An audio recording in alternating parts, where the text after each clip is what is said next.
Welcome back, everyone. And this is the first live call of a Q&A that we're doing on Facebook of 2019. I've got my friend and guest from Vancouver, Mr. Dolan Ramsay. And what triggered and created this episode here today is a post that he made about a week ago. And I'm going to read out the post that kind of initiated this conversation and this topic for the interview. So he said, quote unquote, single people, ... In the last 5 years, I have tried over 24 different dating apps, matched with over 2,500 women, and have conversations with 1,000 of them. And he says, would you be curious to hear what I have discovered about being single and online dating in the modern world? And he had over 100 comments of people reaching out to him saying, absolutely, I am interested in that. So I reached out to him. And I said, hey, bro, why don't we set up an interview and kind of do a deep dive into the world of online dating? It's a new year. A lot of people are looking for a fresh start and a way to potentially attract their ideal partner this year. So, my man, thanks for sharing this and coming out, spending some time. Stoked to hear what you have said and experienced. So go ahead, maybe start with sharing a little bit about yourself, your story, and then we'll kind of get into some of the Q&A. Well, yeah, my total pleasure. This is never anything I actually expected to really talk about until the last couple of years, where I started to realize, hey, maybe I'm having a bit of a unique experience here with all the dating and conversations I'm having. And but it's clearly a passion of mine. This is something that relationships in general are just something I'm really passionate about and intrigued about. And we know what makes people tick and what our desires are in life. And, I'm an online, marketer. I work online. I've worked online for, over 10 years. And, so building relationships online is something I've had a lot of experience with. Mm-hmm. And, so the online dating aspect is just another piece of that. So it's really interesting to see the parallels of particularly like working online, but also dating online. Right. And yeah, it's been really fascinating. So I appreciate the opportunity to come and have a chat and share some wisdom, maybe. Yeah, well, it'll be entertaining nonetheless. So maybe if you want to give a brief overview, so what kind of work have you been doing online for the last 10 years so people kind of know about your story and what you do? And Yeah, well, basically, I do online marketing in the human potential industry. So anything personal, spiritual, and professional development. So marketing a lot of information programs and products and technology and courses and coaching and all that kind of stuff. So worked with, a lot of big thought leaders, John Maxwell, John Gray, and a lot of different people in that area. So, so it's a lot of fun, man. My passions are human potential and helping people, achieve the life of their dreams, and from anywhere from professional to love to personal and everywhere in between. Yeah, no, that's awesome, man. That's awesome. So within this 5 years of going deep into the depths of online dating, first of all, I've got a number of questions that people have kind of reached out to ask for me to ask you, that after I made that post a couple of days ago. I've got a number of them here. And one of the first ones I thought would be a good one to start out with was, what was the first thing that was your interest and made you kind of sign up for that first site? Like, what kind of caught your attention? Why did you get started looking, I guess, online? Yeah, well, if I think about it, actually, I started doing the whole online dating thing years ago, even back to, I would say, probably 2008. After I got out of an engagement, maybe even before that previously. But Plenty of Fish. I started on Plenty of Fish back in the day in OkCupid, and fool around a little bit again because I work online, so it's just part of my lifestyle, right? So yeah. I started back then, but then about 5 years ago, I came out of a relationship and I had a smartphone. It's the first time I ever had a smartphone.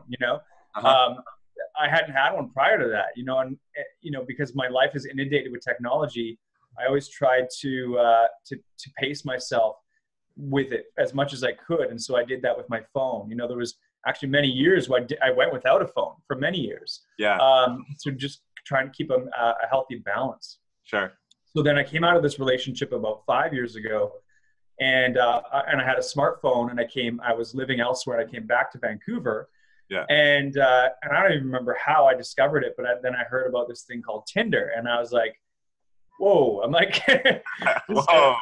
this sounds pretty amazing. So I hopped on Tinder, and I was back in Vancouver, and I had a smartphone, and I was newly single. And so like I hit it hard, and I was like, I was going on multiple dates a week, and it was really just a way for me to get back into the social scene here, because I'd been gone for quite a while. Mm-hmm. So that was the main inspiration, to just connect with new people, and get social and expand my network. And, and again, I work from home, right? So, and as you work from home, and we have to be active about getting out.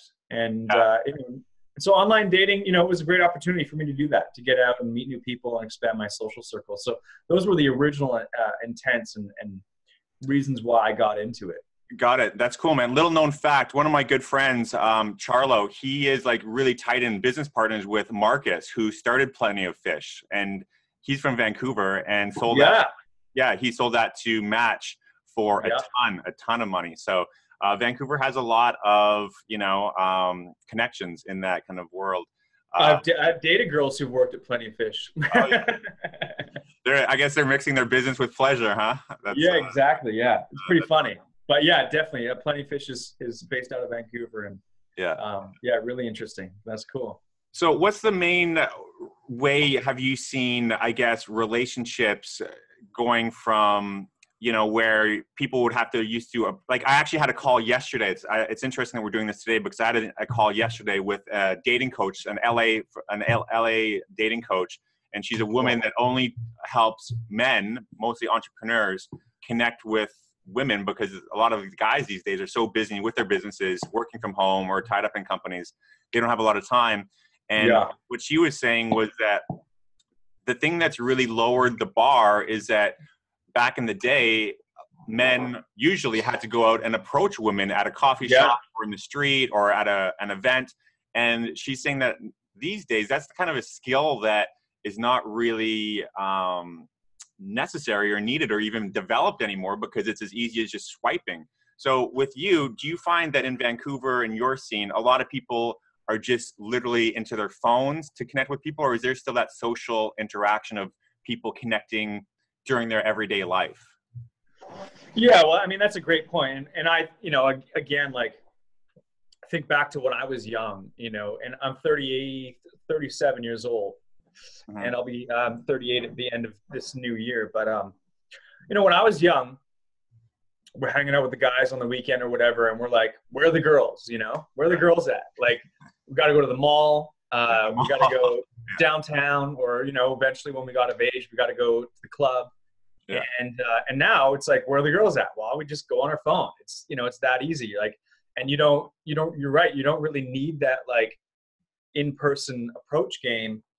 But that's still very much alive. I mean, one of my good buddies is very much in the whole pickup artist world, and there's a huge culture of that, and a huge industry as well, teaching men how to approach women online. And a lot of these people who are in the pickup artist world don't do the online dating game, which is really fascinating. And they actually don't know how to do it, which is interesting, Yeah. So Vancouver is a unique city, specifically when it comes to socialization, because it's a very segmented city, and it's also a very introverted city too.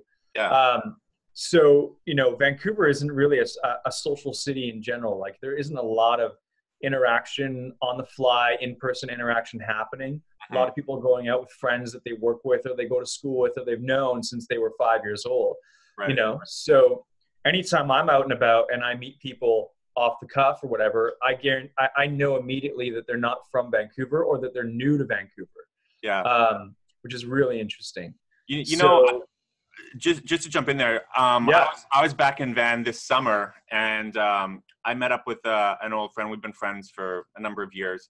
She's a Japanese girl, like beautiful, just like stylish and everything. And I asked her, I said, just out of curiosity, do guys approach you, like, in your day to day? And she says that she gets approached about 4 times a day. 4 times a day. She gets approached 4 times a day. She said, Wow. yeah, 4 times a day. And I even saw it because we were out for lunch together, and then I went to grab something. I can't remember. That I came back, and there was a guy outside the store, like, talking to her. And like, so yeah, like, there's still that aspect. I guess it depends, right? Well, no, it totally depends. And you know what's interesting is that's actually shocking. I've never heard that, to be honest. Yeah. So a couple things. Vancouver's a very international city. I have a feeling that a lot of the people are approaching her are probably international. And that's a connection, you know, a commonality that they're going for. I have a friend from Australia that's been here in Vancouver, gorgeous. She's a model, you know, she's absolutely beautiful. Yeah. She's been in Vancouver for a year and a half, and she said that she has never been approached, ever. And I have other, you know, good girlfriends of mine, and they travel a lot for work, and immediately they say the exact same thing. Like, they go to New York or LA or Toronto, and men are coming up and talking to them, asking for numbers, wanting to go on dates. But in Vancouver, it just doesn't happen. So I think your friend's an exception. I think the international thing could play a big part. But, you know, a lot of what I hear from women here in Vancouver is that, you know, they don't really get approached. And a lot of men are very standoffish, you know, which is interesting. So I always knowing that, I always make the effort. I always smile, and, you know, and I always say hi, and, you know, so yeah, Vancouver's an interesting city, but there's definitely people are losing that ability to socialize. And it's something I'm even cognizant of myself. You know, I have a lot of times in life where I go and, you know, I hibernate, you know, and I hide, and, you know, so I have to put an effort myself to go out and be social, and, you know, make sure I know how to talk to people face to face. Yeah, no, totally. I just want to get into a couple of the questions that I've got here. So that first one was from a friend of mine, Sarah, who asked, what made you get started in online? So shout out to Sarah. Thanks for that. Now, Elena asked me a number of questions here. Really great questions. It's funny because we just connected on a podcast the other day, and she's like, I can't wait for this show because I'm really interested in this. Awesome. So she says, how do you choose girls to date? So when you are going through, like, what are some things or criteria that you look for? Yeah. Like for someone, for a girl that's basically trying to pimp out her profile to get attention from guys, what do guys want? Well, that's a loaded question, obviously. Yeah.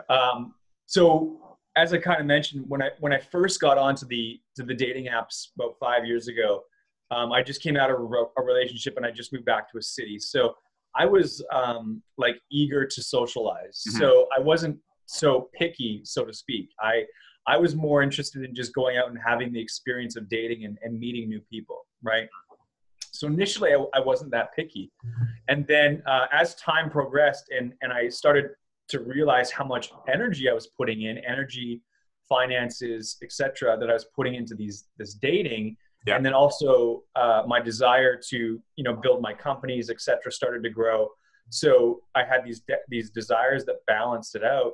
I started to become a lot more selective, and even in the recent last 2 years, I mean, in the last 2 years off dating apps, I've maybe gone on 10 dates, maybe. So wait, in the last 2 years, 10 dates? Yeah, in the last 2 years, 10 dates. And I would say the previous 3 years before that, you know, probably like 50 dates, you know? Okay. So at this point, I'm super selective personally. I'm really, really selective. But my experience has been that the people aren't actually that selective. And I think that's one of the biggest issues with online dating. And a lot of the reason why it gets the stigma that it's not successful or it doesn't work is because I think a lot of people are lonely and a lot of people are desperate, and they're not that picky. I mean, it shocks me how quickly people want to get together for a coffee or a drink. And it's like, are you kidding me? Like, you know, we've talked for 5 minutes. You don't know anything about me. And it's really shocking, to be honest. So, and now I'm in a different place as well. Like, I don't have the energy and the time to be dating all the time. So I'm a lot more selective. So, so now it's a lot. I mean, if I told you, you'd laugh, to be honest. I have this pickup. My very first, my initiating line is works really well, but it also is tied to my whole philosophy and my whole structure. But my initial line that I send out is, hey, so-and-so, whatever their name is, tell me your birthday and I'll tell you our future. Huh. And like the response rate is incredible, but it's also extremely effective because I believe in astrology. So Oh yeah. I have a matchmaking tool that I use. And so they respond with their birthday and they're all excited. And so I go and put us in the match tool. And then legitimately based on the match tool, we'll just determine whether I pursue the conversation or not. So personally, I use astrology. I use astrology as the foundation. Uh-huh. And then the next thing is core values and then like common interests and stuff like that. So yeah, my philosophy is totally different and really strategic. Right. You know, really strategic. Well, that's awesome. That actually knocks out one of the other questions someone, my friend Mike sent, because that was like one of the questions. What's your opening line to connect and start a conversation? So that's a good one. It reminds me of I can't remember that there was like that Indian comedian that had that show. I can't remember. It was like a popular Netflix show, and he had some scandal about dating or something. And Aziz Ansari. Right. I remember like his first line in that show was "Need anything from Whole Foods?" Yeah.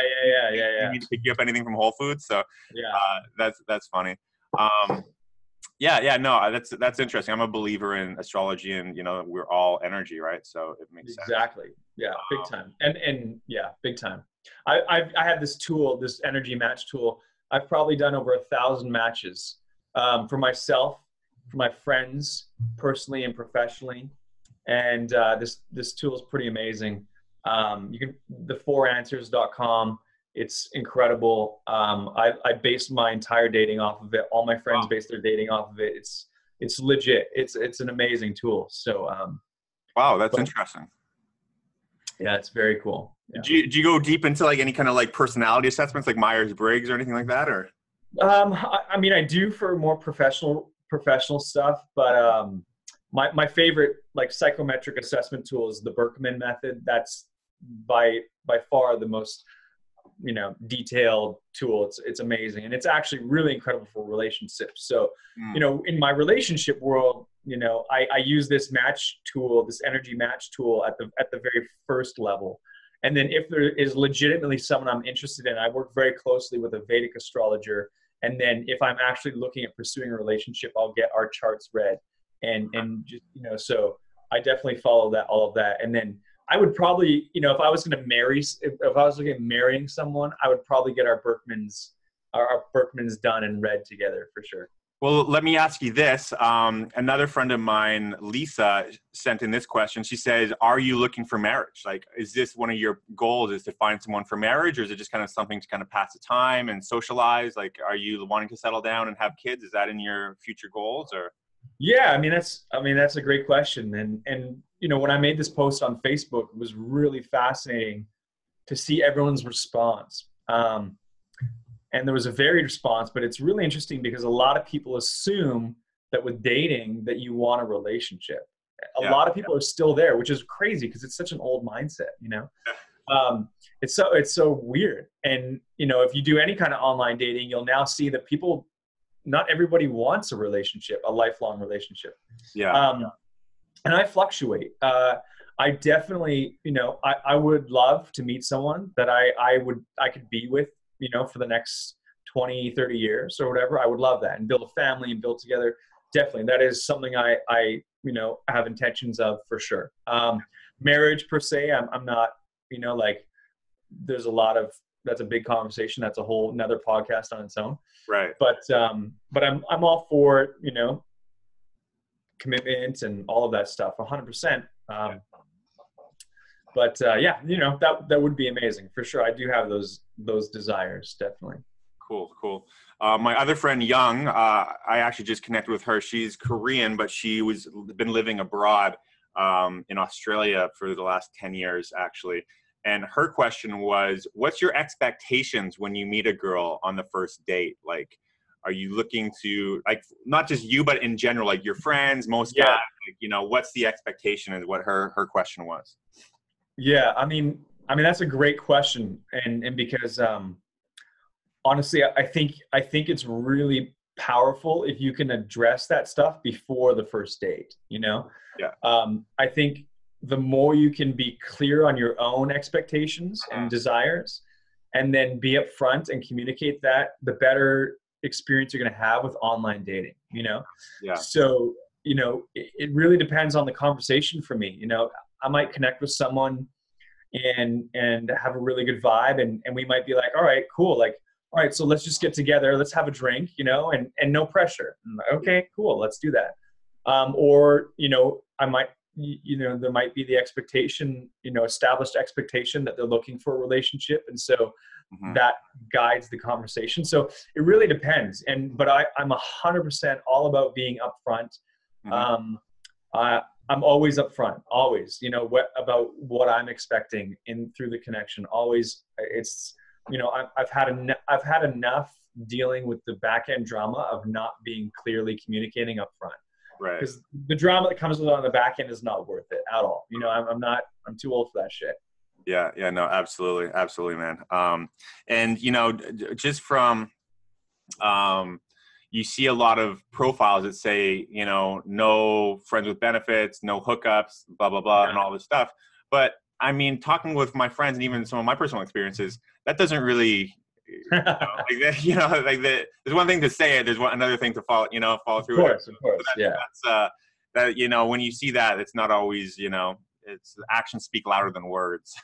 Yeah, well, and that's a great point. I mean, you know, again, I've matched with over 2,500 women probably, and had conversations with over 1,000. And again, it's just not like, clearly it's a passion of mine. Like, I love figuring out what makes people tick and what their desires are.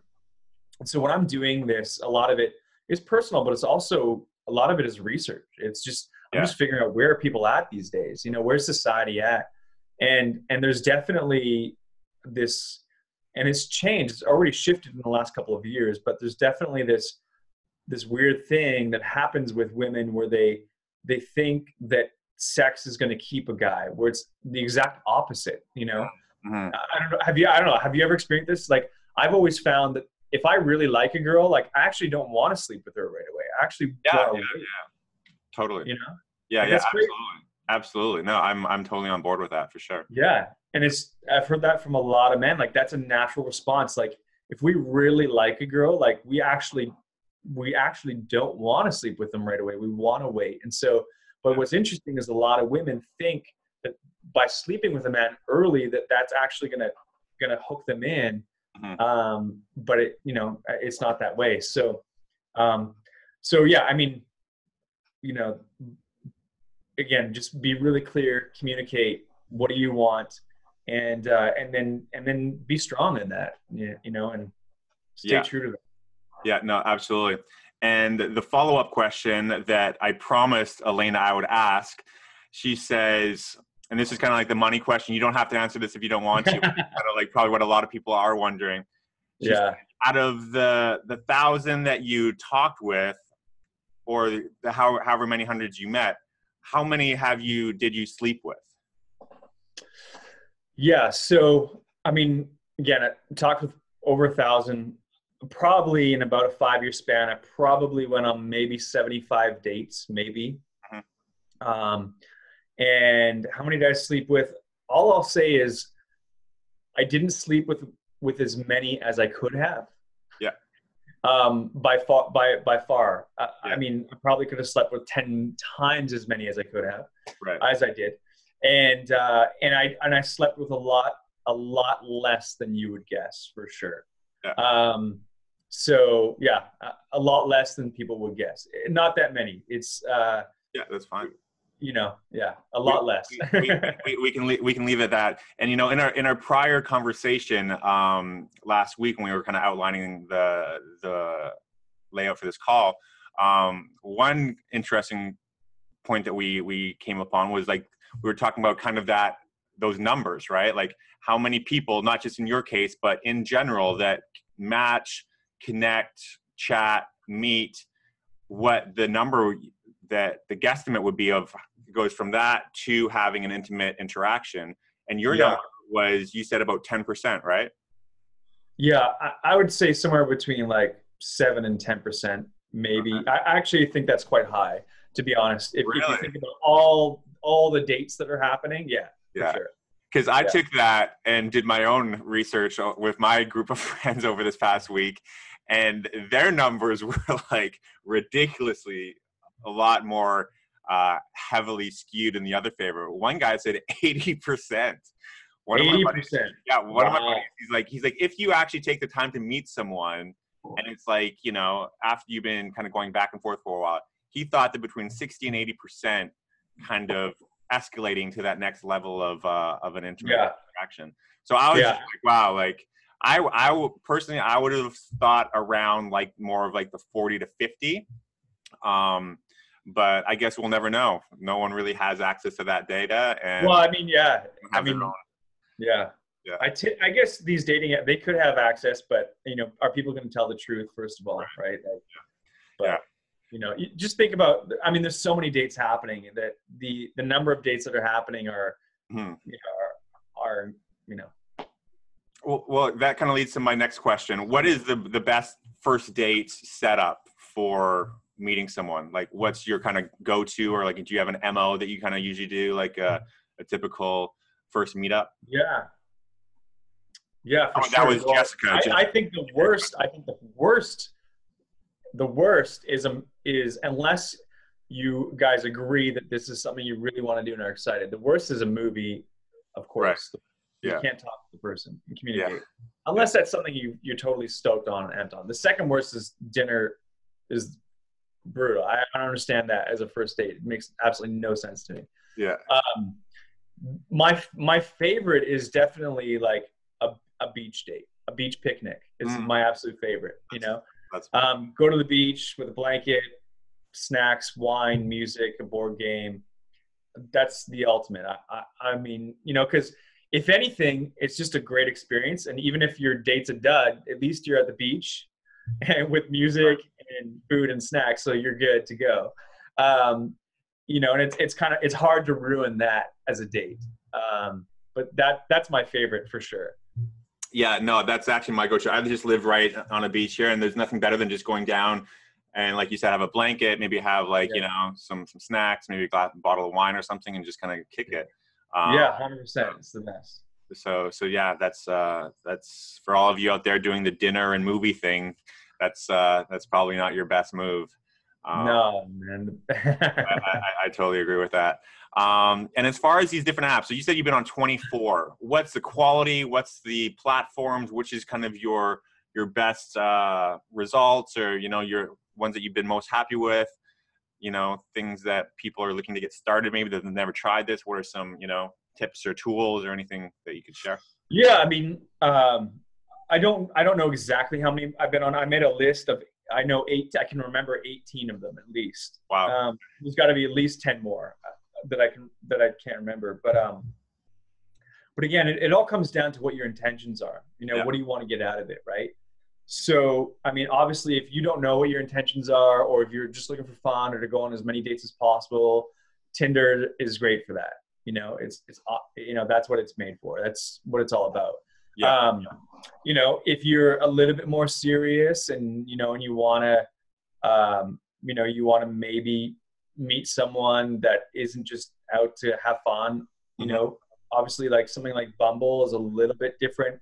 It's a little bit more screened, and, you know, Bumble is supposed to be more female centric, but it's not really. The women have to message first, but most women just message hi anyways, and which is, you know, and then, you know, but legitimately, you know, if you are looking for a relationship, like a website like eHarmony is awesome, you know, because you got to pay for that thing. You got to pay like $40 a month. So, you know, most likely only people who are on there are going to be serious about what they're looking for. And it's, so you can actually find people looking for a relationship. So I would say eHarmony is really great if you're actually looking for a relationship.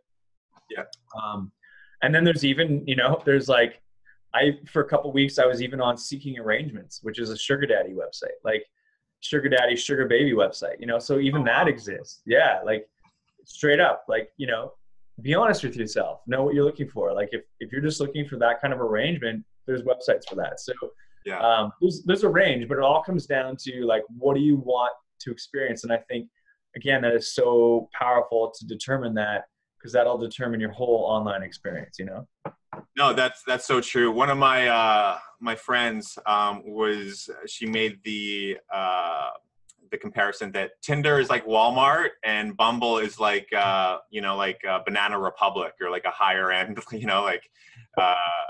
shop. So I would say Bumble's more like Target. It's not really a step above. I just joined a new one a little while ago called Luxy, and it's basically that is like the Banana Republic or Holt Renfrew version, because you have to be voted in by the community. I've heard of this. You have to pay like $140 a month to be a part of it. Right. So I mean, and luckily I got voted in. And there's still, you got to pay once you get in still, but it's actually pretty cool. So people are either A, looking for a relationship, or B, looking for a sugar daddy or a sugar baby, etc. on that app. So you know where you stand, but it's it's a cool day. It's a cool app. Yeah, it's crazy. Like, we talked about this on our call previously. It's unbelievable how many people are out there. Like, I've tested some different ones, and like I'll go to like a coffee shop, and like the waitress there, I'm like, I recognize you, and then I'll like match with her like 2 days later, and I'm like, yeah, okay, that's where I recognize you from. Like, it's just something that just becomes so normal. It's just it's basically like Instagram. It's basically like, do you follow like the RSD guys, Real Social Dynamics? No, I don't know. Okay, but you probably do. I will though. Send me a link. I'll follow. Yeah, like they're probably the biggest. Like, it's kind of like David D'Angelo's like Double Your Dating book, but these cool. Yeah, but these guys are like doing workshops, and it's really about personal development and dating, relationship advice. And the one main guy's name is Tyler. He's just like such a character. He's actually Canadian, and he's just like got this big beard. He's just like so energetic. It's unbelievable. Nice. I thought that he was on cocaine all the time, but he's like, no, I don't do drugs and I don't even drink. So I'm like, oh, that's pretty awesome. Well, yeah, I mean, some of the craziest people I know are people who've never drank before. Yeah. Yeah. But anyway, so he was saying how, like, if you're not on like active on social media, he's like, you don't exist. Like, basically in the dating world now, it's like girls basically going to your Instagram, or guys going to your Instagram and just being like, you can just pretty much see everything about someone's life and see if they're interesting for you or not.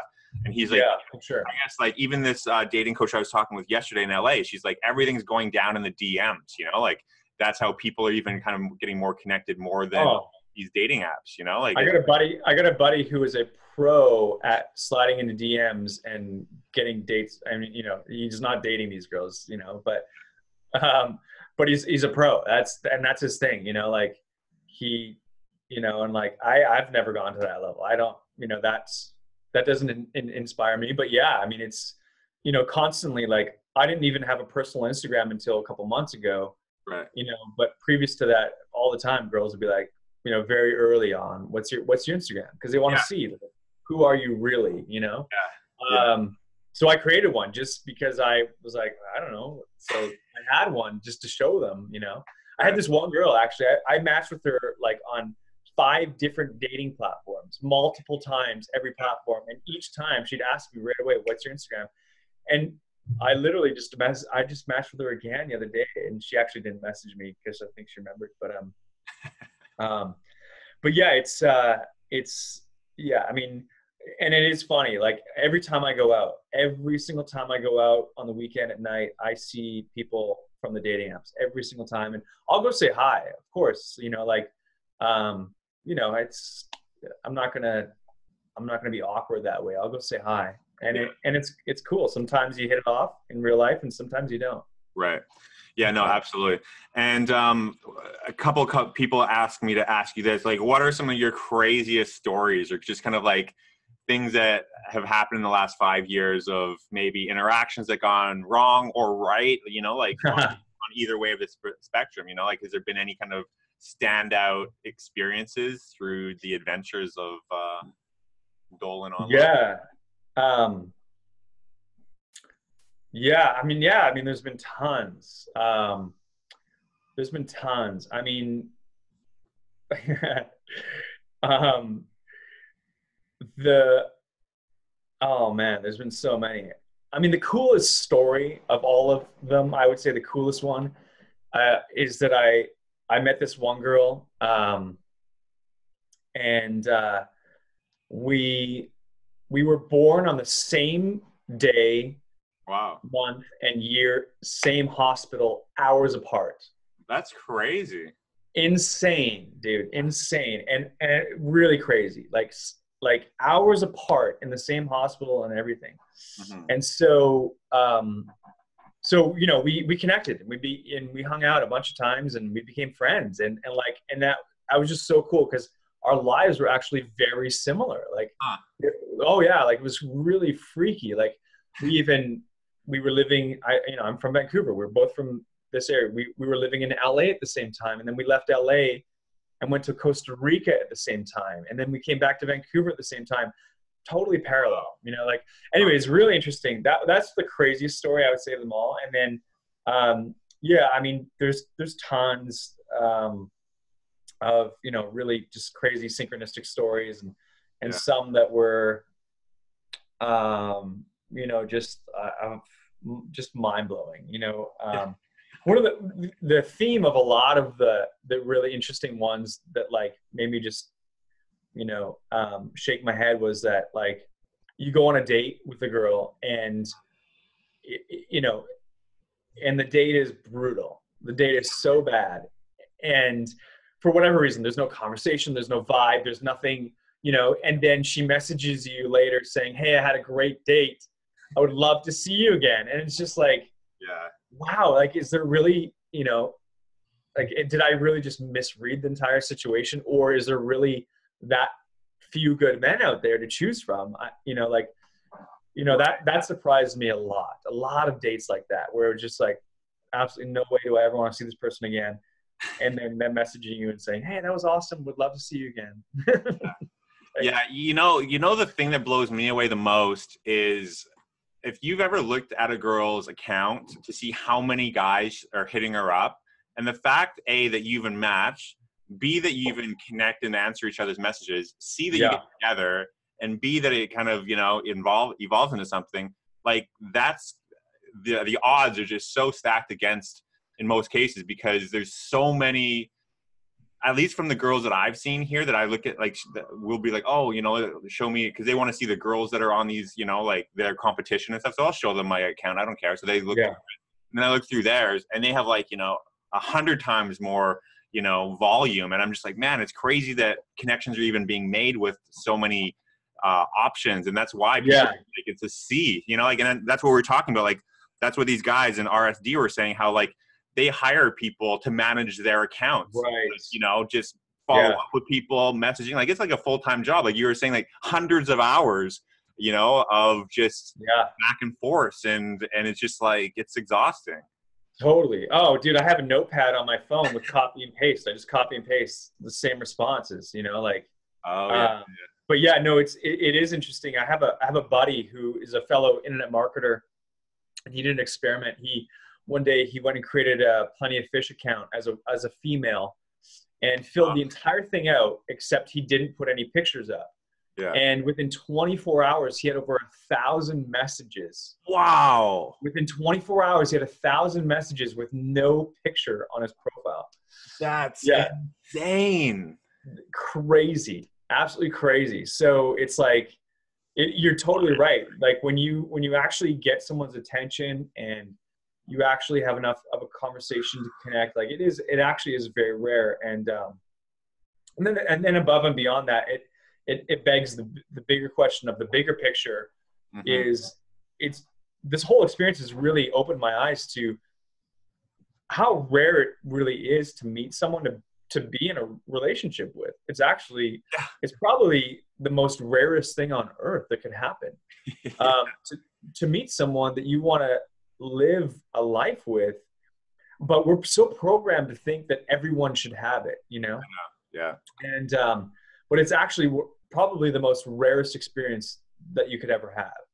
And the more I experience this and fine tune what it, and you know, and I've had relationships. I've had long-term relationships. I'm not, you know, a single guy for life. I've been engaged. I've done that. I've done all that, you know? So I have, you know, I live with my best friends. They've been together for 9 years. And I lived with previous best friends who'd been together for 10 years and, you know, blah, blah, blah. Like I know what a healthy long-term relationship looks like. And the more and more time I spend on it, and the more I see where people are going, it's incredibly rare. It's very rare.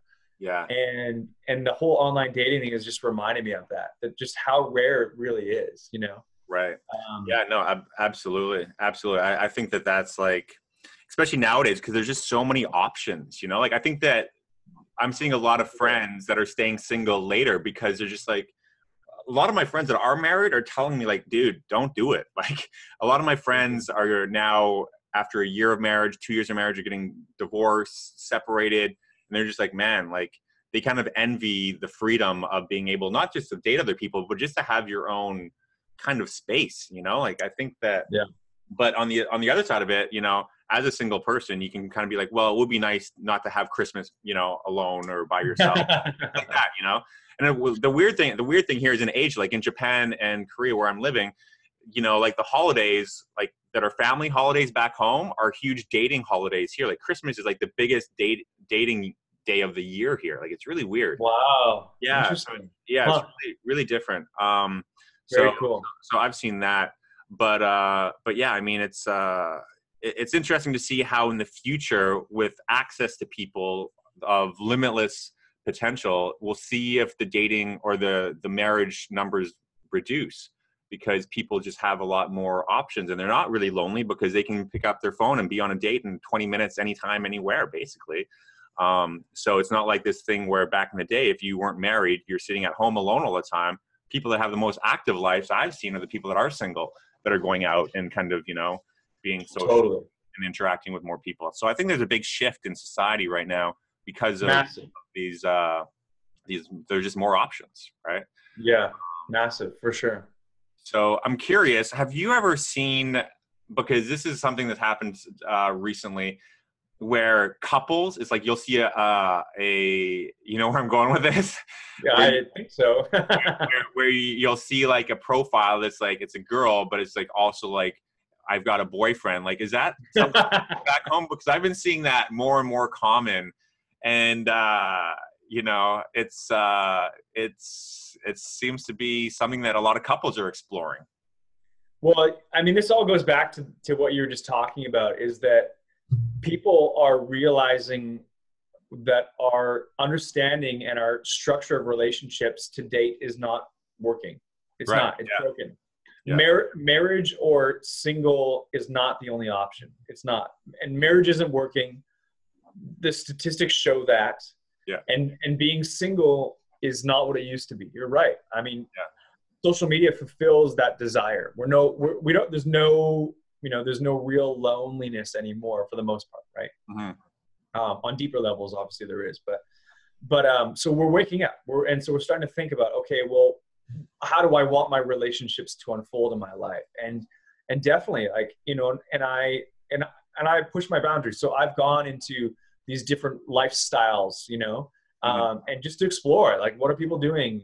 What are they experiencing? And yeah, I mean, there's a huge amount of that popping up these days. Polyamory and open relationships and you know, there's a lot of that popping up these days for sure. And there's even apps for that, you know, like there one dating site I was a part of was FetLife, which is that's what this is all about. It's all about like the fetish lifestyle, you know, and it's a lot of couples and so there's and especially in Vancouver, you know, it's booming a lot. A lot of alternative stuff pops in Vancouver sooner, you know, earlier, but I see a lot of that stuff for sure. Definitely. No, that's interesting because I had my first kind of I guess, introduction to that when I matched with a girl, and then she's like, "Oh, I also have a boyfriend," and I'm like, "Oh, Oh, nice.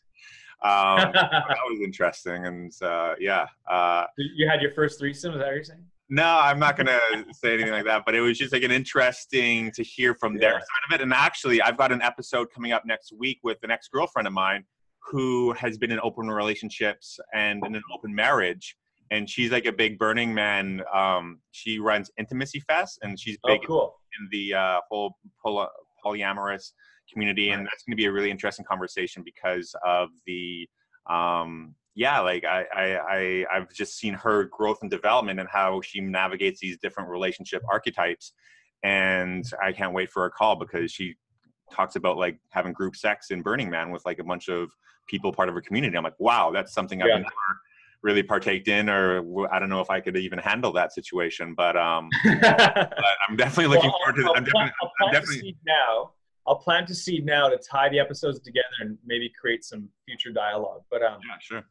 I've observed this for quite some time, and it started like when I was living in San Diego, huge Burning Man community, and blah blah blah. And what I observed of the open polyamorous community is, and it's all very different, but that requires a foundational desire of growth. You're right. The growth path she's been on.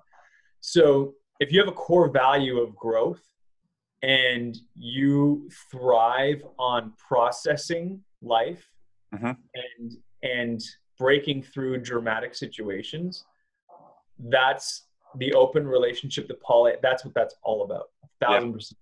Yeah. Well, I've read probably the best book I've read in the last 5 years was called The Truth by Neil Strauss. Oh yeah. Dude, it's called The Truth, The Uncomfortable Conversation About Relationships. And so he wrote the book The Game, which I actually never read. Yeah. It was like this pickup kind of dating book for guys. I actually never read that, but a friend of mine that's really into personal development is like, dude, you got to read this book called The Truth. And I started reading it, and dude, it was ridiculous. Like, because basically after he wrote The Game, he kind of had a breakdown. And after having so much money, fame, and thousands of women, he went into like sex rehab and went into some really, really intense, dark places. And then came out of that and tried to create his ideal relationship. So he was living in a house with like 4 of his girlfriends, like it was just like this, really well-written, authentic. Like I highly recommend anybody looking at relationships or dating, read The Truth, because it was the best book I've read probably in the last 5 years in any industry, so there's a lot of people that are doing really interesting things and kind of customizing their own kind of relationships, right? And I think we'll just see more and more of that. For sure. I mean, it's time, man. It's time we go through a relationship revolution. And it's like, just like everything else in our lives, everything's going through a revolution right now, and definitely with our relationships, it's a must, for sure. Yeah. No, that's definitely the way it is. Are you getting? I haven't really been looking at the Facebook feed that much. Have you seen any questions or anybody? Yeah, I'm just checking out right now. Let's see. I'm just seeing if anyone had a question here when it comes to me. A lot of people.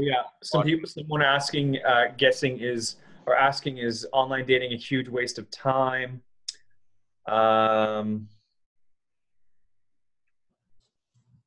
Let's see here.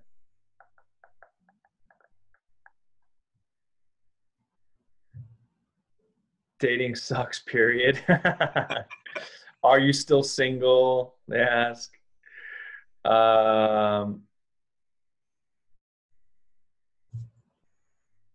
Let's see. I'm just, I feel like there was a couple questions. I know the story, blah, blah, blah. A lot of people,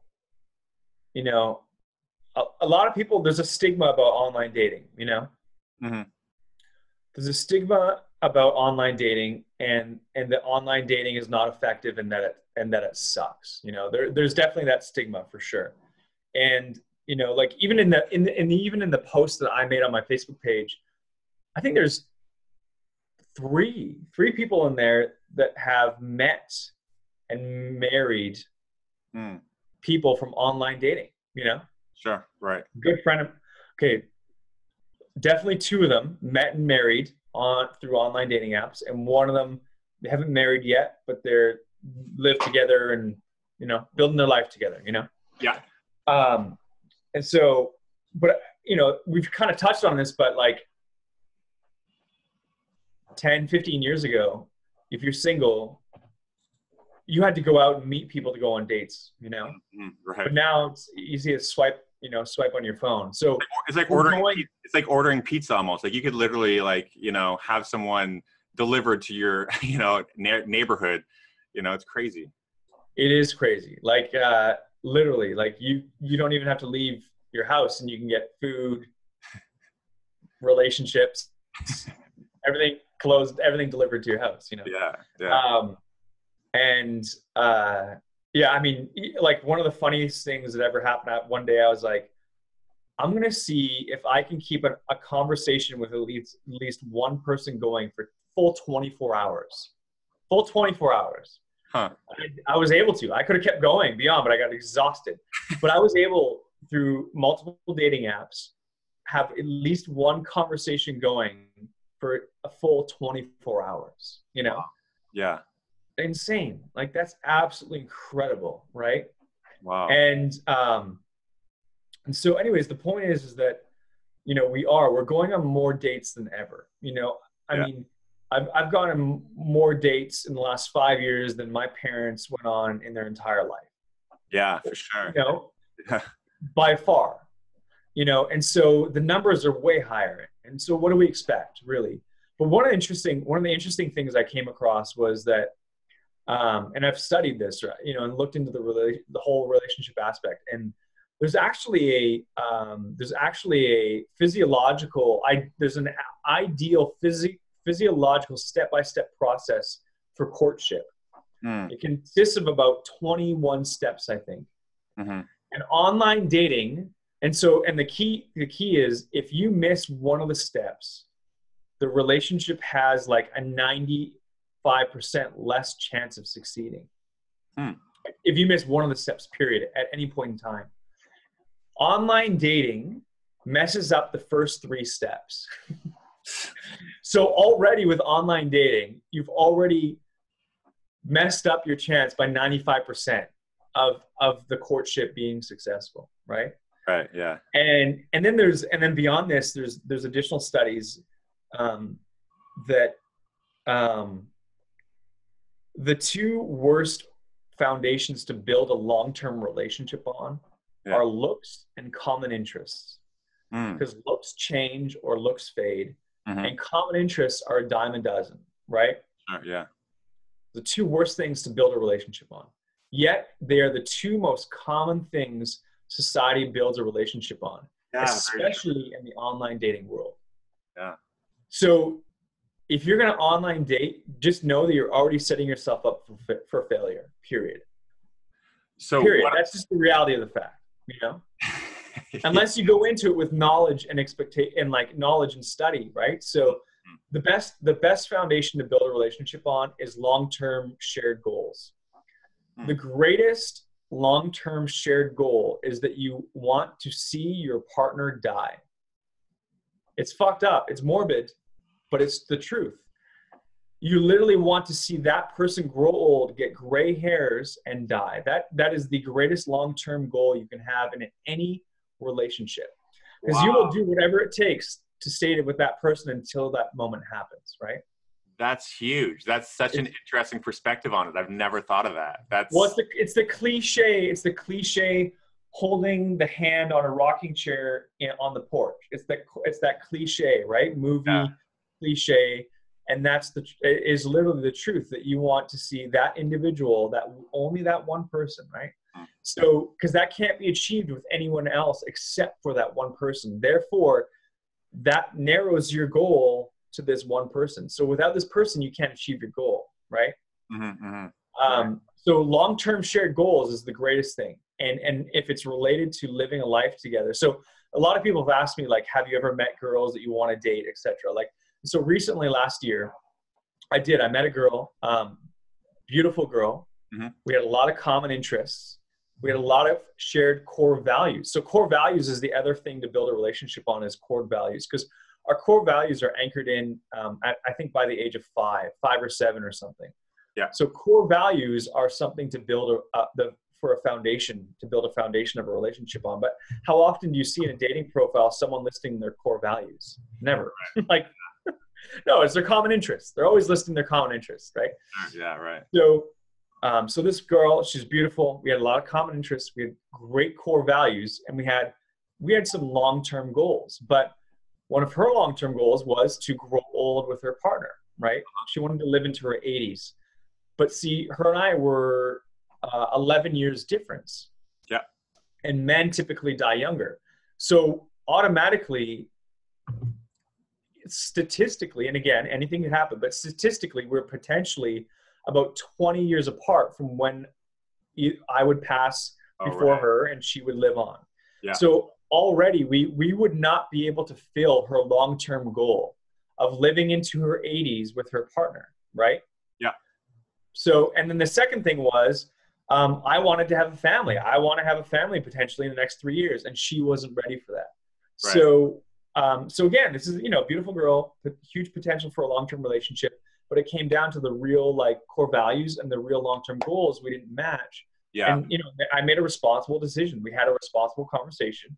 I made a responsible decision. We decided to part ways, Yeah. So, I mean, that's really crucial, because if you think of it like you're your own ship, if your ship is going this way and their ship is going that way, you're not gonna, you're not in alignment. And it's better to kind of end those things sooner than later, because if you do invest maybe 2 or 3 years together, then you're just getting further and further apart almost, and you're missing out on the opportunities to meet someone that is in line with your core values, as you said. Well, exactly. And that's exactly what she wanted to do. And see, again, she was 11 years younger, right? So mid-20s, she was like, well, let's just play it by ear. Let's just go with the flow and see what happens. And I'm like, no, I've been there. I've done that. Like, right. The longer you wait, the more pain you're going to cause. Always. That's one of the biggest lessons I've learned in relationships. The longer you delay, the longer you wait, the more pain you're going to cause. So if you can address these things at the beginning, which I know it's difficult, because we're lonely and we have needs and blah, blah, blah. But if you can address it at the beginning, we're better off. So the way I look at my dating strategy is it's not a matter of like, have I found someone that I want to be with? It's not based on that. But it's a matter of like, how many heartbreaks have I avoided by being responsible? Right. Yeah. What's interesting was I was out for dinner last night with a couple of buddies, and they were telling me about one of their mutual friends. I think my battery just died here on the Facebook. Oh shit. Oh well. That just means they have to stay tuned to the podcast. But you know what? I think that also means that it doesn't get posted. Let me just, because I need to actually post that, or else you just lose that whole feed. Let me just. Let me check.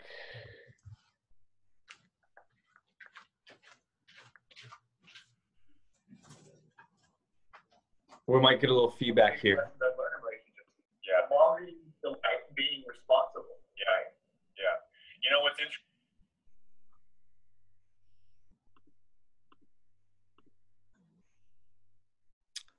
No, it still got posted. Don't worry. Oh yeah. Yeah. Usually after you. You were talking about you went for dinner with some friends. Right. Yeah. So here it is. I'm gonna actually end this and then post it.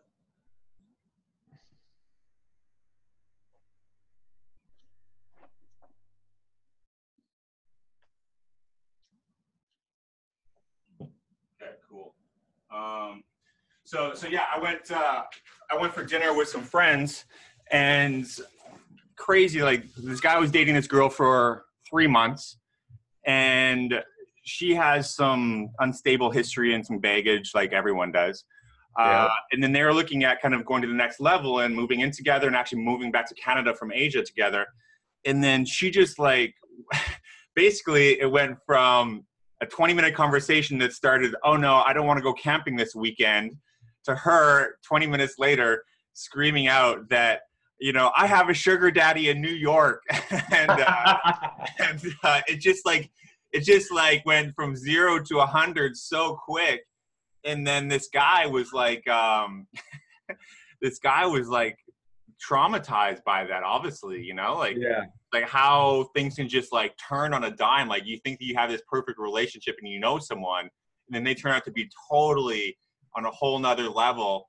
And then, you know, and obviously he's bummed, but the feedback that I gave, I was like, man, you just saved yourself potential, you know, like ruining your life. Because imagine if you go and you get married or engaged and make all these life plans, like moving countries and stuff. I mean, you just saved yourself.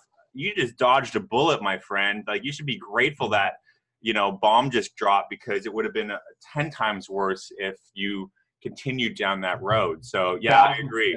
I agree. If you see a red flag, like I had this one situation where this girl just totally, everything was fine. And then she just like turned on a dime and just had this breakdown. And I was just like, whoa, where is that coming from? And that right there was like red flag.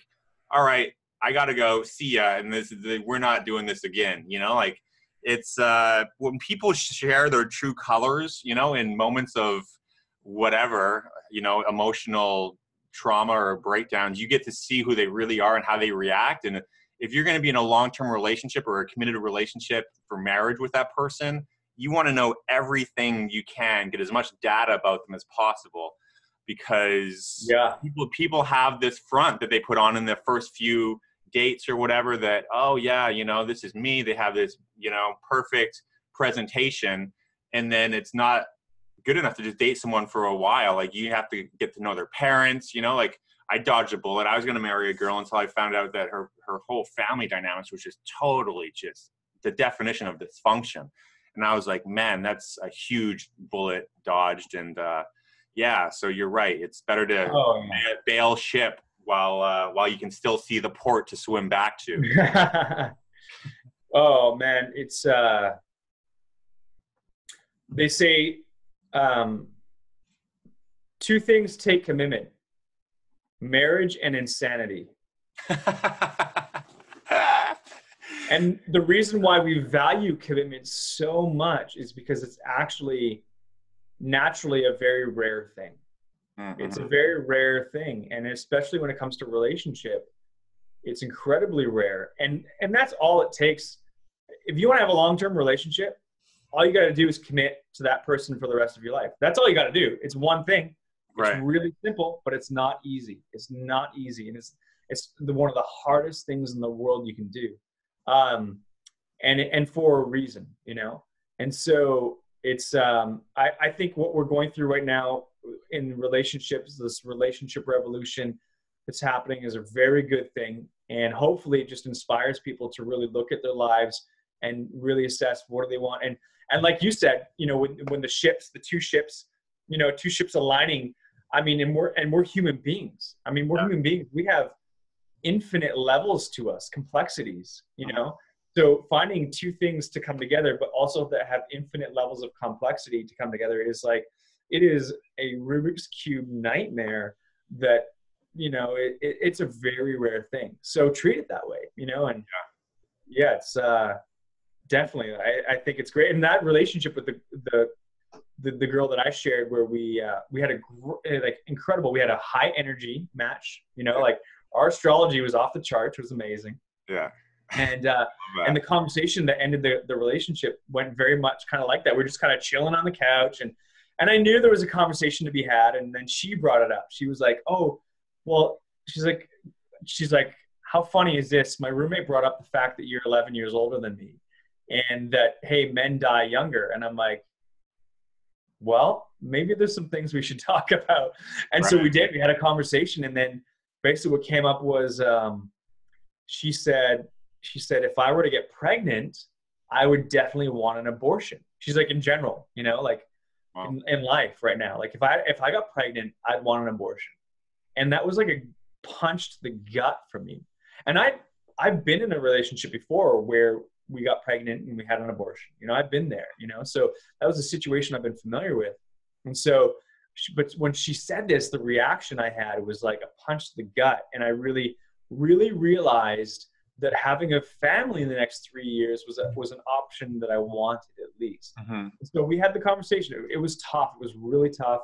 This girl is absolutely beautiful. She's an incredible human being, but we had to have this responsible conversation Right. to, to prevent future heartache and future, upset. Well, absolutely, man. And talking about heartache, first of all, condolences to your abortion, because I know how just traumatizing and intense that is.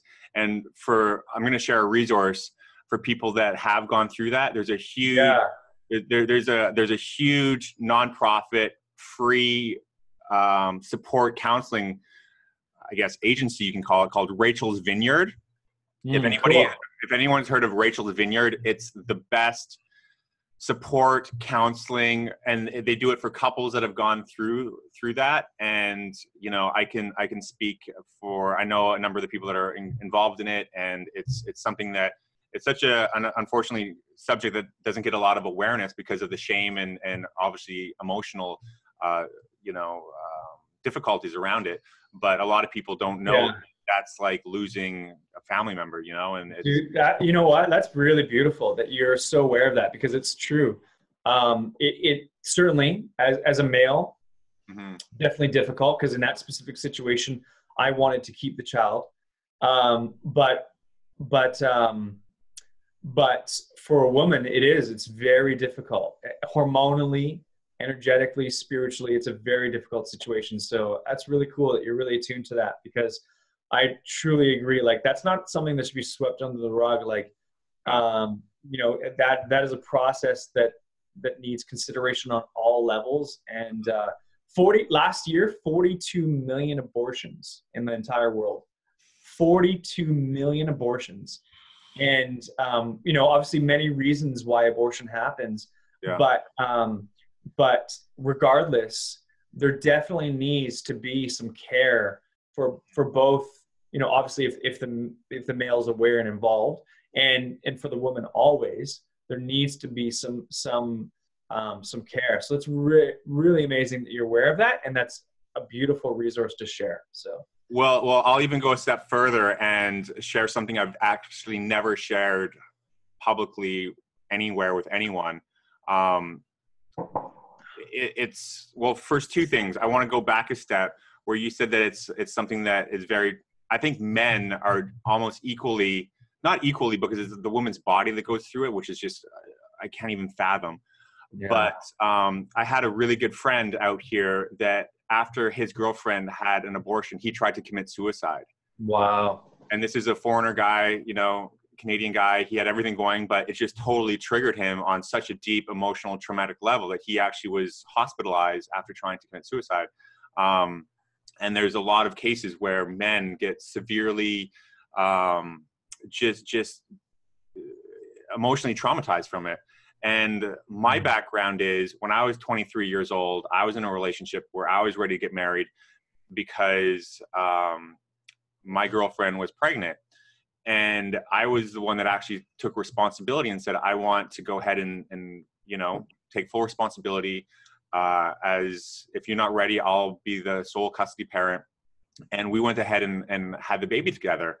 And so I've got a 14-year-old son that, after going through the pregnancy and everything, I got to know her family dynamics and background. That was what I mentioned earlier, how I always dodged a bullet, but that bullet still went through my heart and is still penetrating me today, because I've got a 14-year-old son that I was through the court custody process for about 10 years in Canada, that because I wasn't married, I basically had no parental rights and no fatherly rights.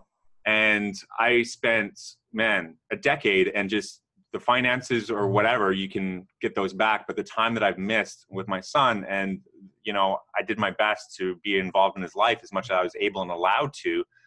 But after going through that, just horrific experience of trying to be a parent and not being allowed because the partner is not letting you, because they have a new partner that's telling the child to call him dad. Like dude, like that's a big reason why I'm just still single and not looking at the family dynamics as most people do. Because when I was going through my 20s, all my friends were going to court and, you know, or going to clubs and partying. I was going to court and trying to get custody and access, meeting with lawyers all through my 20s. So I've actually got 2 episodes that I'll be releasing in the next few weeks about guys that have really made a stance for fathers' rights and fighting the family court system, that are incredibly emotional episodes that I'm going to be releasing. After going through all that out here, I actually had an experience where a girl I was seeing got pregnant. And if I did not go through that previously, I would have totally welcomed, you know, this second opportunity to have a family. But because of her situation and her relationship with her family, she's like, if I have a child, I'm going to be disowned, basically. Wow. The Asian culture here and everything. And so we actually had an abortion, man. And it was the most traumatic, like that. What I went through for that decade was intense. But what I went through in this couple of months, deciding and going through that procedure, and then going through the counseling through the Rachel's Vineyards that's I mentioned earlier, that was a life lesson I wouldn't wish upon anyone. And that's why people listening to this that think dating is all fun and games and there's no consequences, like there's definitely consequences to not taking things seriously and not being protective and aware and responsible. So 1,000%, man. That's beautiful. Well, thank you for sharing that. I've never, I don't know how this is going to go, but like, I just feel that I can help prevent something or give someone closure through the counseling resources that I went through. Hopefully and I'll have that link below if people want to check it out. And this is something you can go through at any time. It doesn't have to be, if you had an abortion, 10 years ago and you're still feeling it, which I know people do. I've talked to women and guys that have gone through it, and it's something that just doesn't go away. If you feel like you need, support or counseling around that, get in touch with these people. They've got offices all around the world, and it's the best thing that no one really knows about. So it's beautiful. That's absolutely beautiful, and I love it because it ties it all together. Because it's like these dating apps are. They're games. They're made that way. These are made with a game mentality to give us that hit, that dopamine hit, with a match and a message, and it's made that way. But it's not a game. It's really not. It's real life. It is. And again, we're going through this whole relationship and even sexual awakening. We are, and we're really understanding what it means to be, human beings that thrive on relationships and that have carnal desires and intimate desires, etc. But it all does. It's like it's all has like life and death consequences. It really does. So, it's as fun as it can be. It's also got those serious elements, and I'm really glad that you mentioned that, man. And it's like, seriously, we need to take responsibility in our lives, and if anything, this is like my online dating experience has taught me that really emotionally, mentally, physically, to step up, take responsibility, become aware of who I am and the desires I want and the life I want to build and lead and live, and then have that reflect in my everyday, actions, So I really appreciate you sharing that. It's really beautiful, and I'm sure a lot of people are going to get a lot out of that. Well, thanks. And thank you for sharing what you did, because that kind of opened up the space to do so. And just to kind of go full circle with that, the thing that's the most beautiful of that is all the women that we went through that together with. She's become like my sister. She's one of my best friends. And I consider her my family. Like, we're still so incredibly bonded through going through that together. Like, I consider her part of my family, and we're still so incredibly tight, and we support each other any way that we can. And I think that if you are in a situation as a man, it's your responsibility to take care of your family, because that's what it is, and I want to ask you this might be a good way to kind of wrap this whole segment up. You're a spiritual guy. You are a well-read person. Have you heard anything about soul ties? Have you heard about the theory of soul ties? Yeah, I mean, a little bit for sure. Yeah, I mean, my world, my experience in like spirituality and this world has been very diverse, very, very varied for sure. I've been to India. I've studied with yogis. I've been on the mountaintop, literally in the Himalayan mountains, it's, searching for enlightenment. Exactly like that. And I've dove into a lot of this stuff, for sure. And twin flames and soulmates and that whole aspect, Actually, it might be a different meaning, because soul ties is a theory that every single partner you are physically intimate with, you actually kind of mesh and bond on a physical level as well as a spiritual, emotional level. For sure, yeah. You kind of actually carry their energy with you after that intimate encounter is over, and that I'm actually going to be having an episode on this in the future. There is a sermon actually that was at my church that spoke on this, and it's kind of like a theological, but also scientific and spiritual perspective on when two people become one. You kind of have that residue, I guess, of that person's genetics, DNA, energy, kind of always connected with you. And they talk about kind of like a piece of Scotch tape. If you put the Scotch tape on a wall to tape a poster up, you take it off, you're going to have pieces of that wall. And if you try and stick that up on another wall somewhere, it's not going to be as sticky. And their whole thing is that the more partners you have, you're kind of meshing with all these different energies. And after listening to this and doing some research about it, there was one article that was really interesting. It said, only sleep with people that you would want to be like. Meaning that... interesting. Yeah. I like that. Yeah, meaning that if you are with someone intimately that don't have the values as you spoke of earlier, they're going to kind of toxify and almost poison your being, because we are spiritual energy beings. And if you're taking on someone's energy on that realm, it's going to affect you until you have, and there's ways that they were talking on other episodes I was about doing these cleansing, like a lot of people before they get married will do these spiritual cleansings to try and detox all the previous partners out. Like it gets pretty, deep, and it's just something I've recently learned about, that after that, I'm like, I want to be a lot more careful of not only. Dude, I think, no, you'd like, can I swear on this podcast? I don't know. Yeah. I already have, but yeah. Dude, I think you are like, this is a huge fucking topic in many ways. I 1,000% agree. Energetically, spiritually, genetically, biochemically, it makes so much sense, and it's actually true. Mm-hmm. From exchanging fluids to the hormones, oxytocin, that are released, to on the energetic soul level. I mean, I'm a compassionate person. I don't want to use the word empathetic. Empathetic to me is when you specifically tune into someone else's pain. I am empathetic, but I'm also have been able to cultivate more compassion, which is tuning into someone else's energies more than just their pain. So also their pleasure, hopefully, right? Right, yeah. So, but I'm very compassionate, and definitely, as I began to develop my own internal awareness, I would attune to my experience after being intimate with someone. And definitely there was some very tangible experiences where after being intimate, I would get struck with absolute sadness. Wow. So much sadness.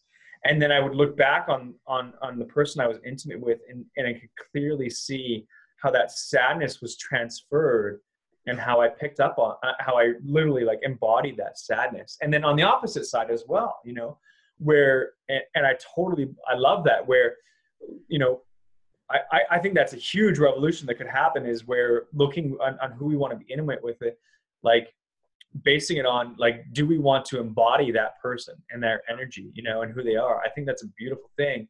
And it's something very pertinent, because we're going through a sexual revolution specifically with women, and how, a lot of women are like, oh, it's my body. It doesn't matter. I can do what I want with my body. And yes, of course you can.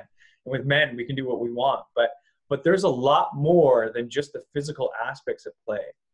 And who we are intimate with is so big. And I totally agree. I wish I had tuned into this like earlier in my early 20s, because likewise.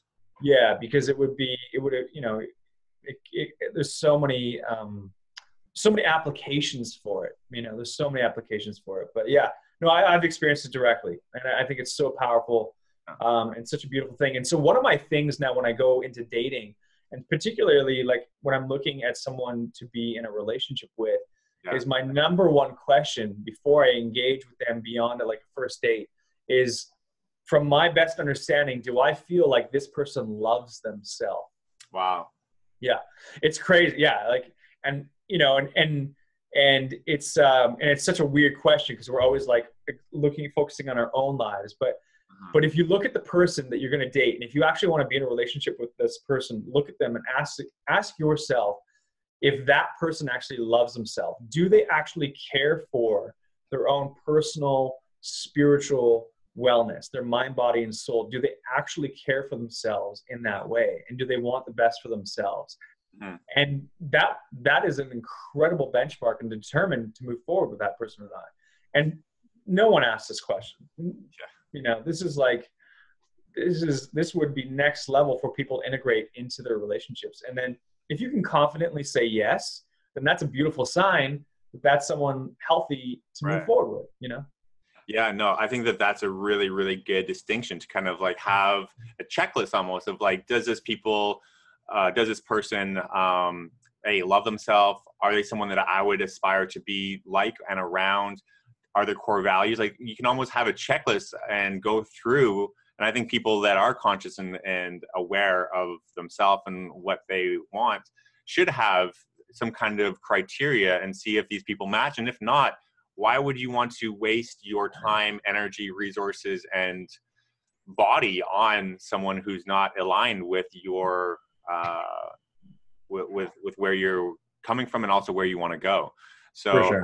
I think that that's a really good way to kind of wrap this up, as far as having people be aware that, there's a lot of options and opportunities out there, but if you just kind of go like, fire hosing it everywhere, you're going to really probably miss out on quality people that are looking for very specific criteria and not the masses of the sea of plenty of fish, as you mentioned in the beginning of the call, that's available out there. So, man, this has been amazing, dude. I think that we've really covered a lot of topics here, and I really appreciate you just being so open, authentic, and sharing everything that you have. Is there anything that you want to kind of touch on before we kind of, swipe out of here? No, man, I think we covered a lot of great things, and I hope people enjoyed it. And of course, any questions that come in, happy to answer and address. And I mean, we covered a lot. Yeah. And so, we could have 10 different podcasts spawn off of this conversation because it's a huge topic. But no, I appreciate the opportunity. This is the first time I've ever talked openly. And well, I mean, I talk about this with my friends all the time, but publicly about this. But it's something I'm passionate about, and anything to support people in fulfilling their deeper desires. And I hope people that got something out of this for sure.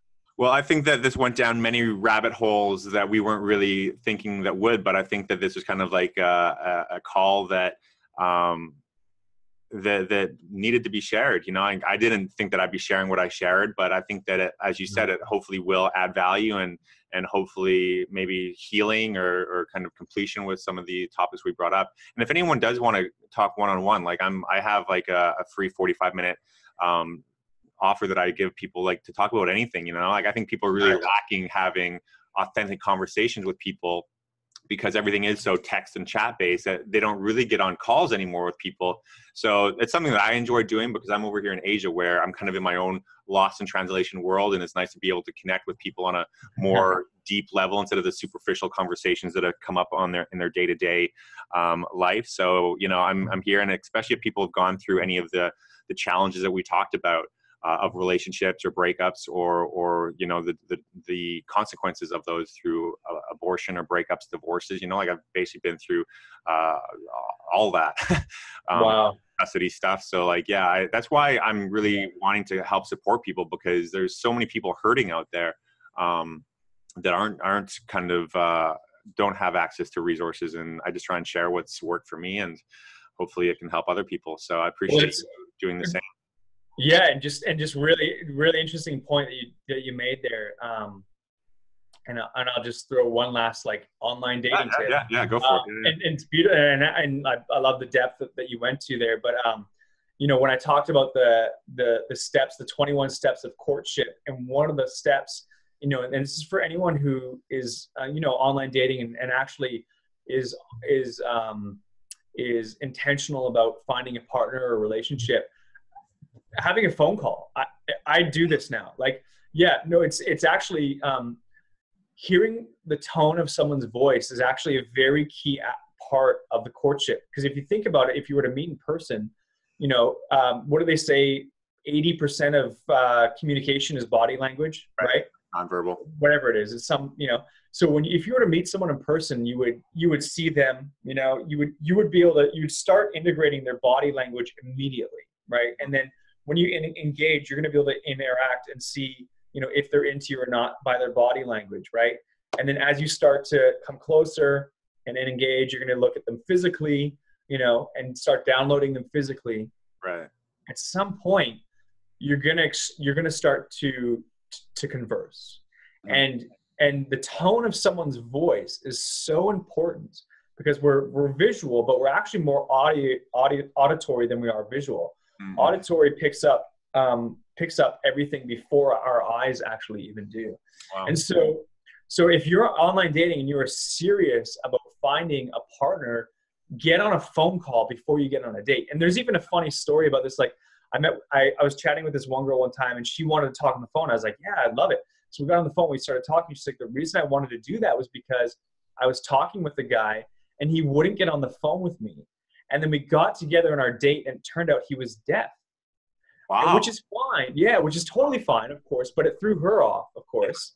Yeah. You know, it was a huge thing for her. But anyways, the bottom line is the voice is massive. It's huge. And so you can tell so much by someone's voice. So get on a phone call before you get on a first date if you're serious.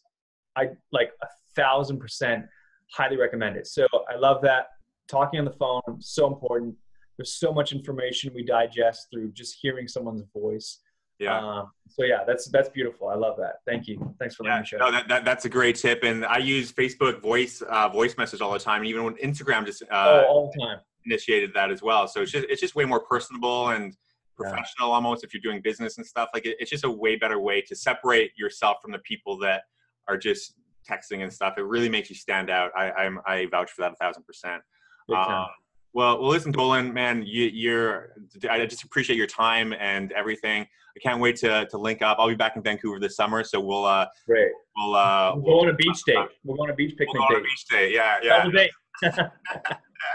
I can't wait, my man. Well, everyone, I'm going to have Dolan's information below. Check out what he's doing. As you can tell, he's just like he's got a big heart and wanting to share, and very successful guy as well. So you can follow him and make sure that you subscribe to things that. Thank you. I appreciate you. Thank you very much. Absolutely, man. Absolutely. So for all of you out there that are looking to make 2019 a year where either you are looking to settle down or just be more social and go out and meet more people, I hope that you found this episode as a great resource to do so. If you can please do me a favor, go ahead, share this out. You know, I'm really trying to get this. I'm not doing any outside advertising for this. This is just something that's organic. It's a passion project of mine. So go ahead, share it to people. And if you do enjoy it, please leave a 5-star review on iTunes and, you know, comment. What did you enjoy most about this conversation? You can tag both Dolan and myself on Instagram, put it in your story, whatever. I appreciate you tuning in, and there's going to be a lot more episodes, like I said, coming down the pipeline in the next few weeks. We've got some shows about family dynamics. We've got the other relationship coaches that I've got that I've done calls with. We've got a lot of stuff coming out for the show here. So I appreciate your ongoing listening and support. And until then, have a great day and see you guys on the next episode. Peace.